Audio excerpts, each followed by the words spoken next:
So, like, let's stop here. We're gonna just kind of talk amongst us, right?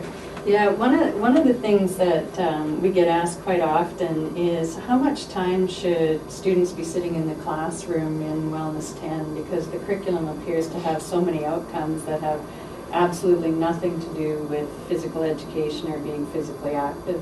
What are you guys' thoughts on that? First, I think, as far as the classroom goes, that's my first big question, right? Like, what is a classroom? What's the classroom? So,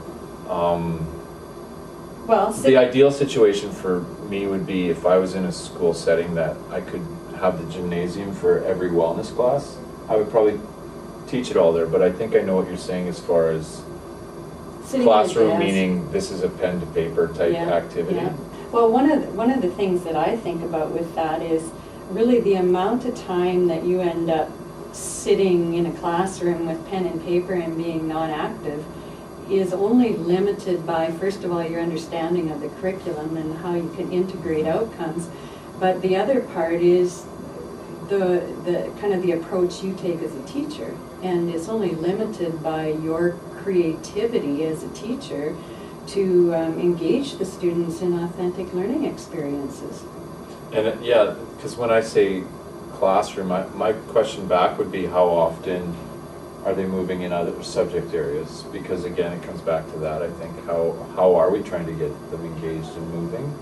And I think of the idea of having multiple things happening at once, right? Like, we're always going to have different outcomes on the go.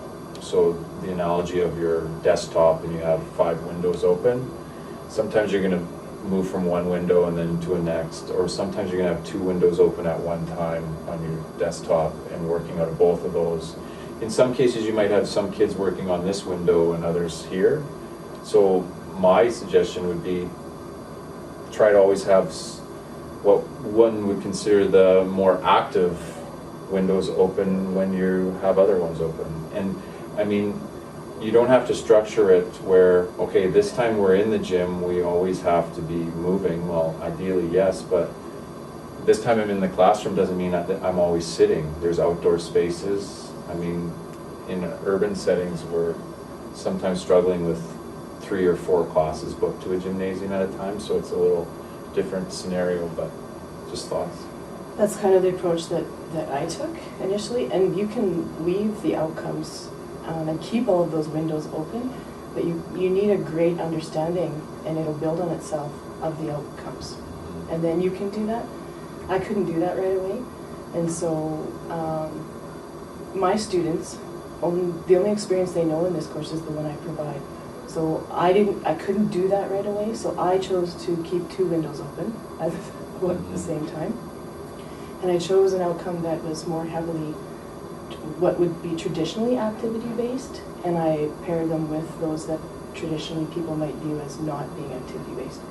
And then we leave those 2, and we keep those 2 windows open. But now that I have taught it a couple times, I'm able to keep more windows open. And I can pull in different outcomes into different experiences and situations as I can teach those 2 outcomes ongoing all the time. And I feel like I'm getting there, and so then that creates more opportunities to be physically active. But it all comes down to choosing on how you teach it, and it goes back to how creative are you, right? Yeah. And then how much do you rely on the old paradigm or the traditional model of teaching physical education? And what we have to realize is that this is a wellness course. It's health and physical education merged together, and it's looking at the wholeness of the learning. And if we separate it out and say right now we're only focusing on the physical part of the child, we're not fully understanding as teachers what Wellness 10 is all about. And to integrate ideas together so that students can understand that physical movement has a bearing on your mental health, on your relationships, that you're all the different pieces together, and to create experiences and have students engaged in those experiences that have them feel the wholeness of their being as opposed to saying now we're playing basketball for 3 weeks. I would argue that there's no place in the Wellness 10 curriculum that suggests that you should be doing a unit on basketball and a unit on volleyball. And if the teacher can shift their thinking into understanding the wholeness behind Wellness 10, then the question that's being asked about how much time do we sit in the classroom, the teacher's going to be able to answer that for themselves. And it's only going to be limited by them coming up with their own answers. And I think the more you get into it and you live this curriculum, the more the question resolves itself. Because then you can start to challenge that if my focus is so much on the physical dimension, in some ways that's very disrespectful to the other dimensions of wellness. It means that I've taken time away from focusing on balancing out the other dimensions. And so if you take the approach that all of the dimensions are important and interconnected, sometimes we approach things on the physical side all the time as a society and from a perspective coming from physical education curriculums. But if we were to come from a different perspective and say, how can we link the emotional, how can we link the psychological, the spiritual, right? Those outcomes actually will feed the physical. And then it becomes the holistic And I think- experience that those kids are meant to have in that curriculum.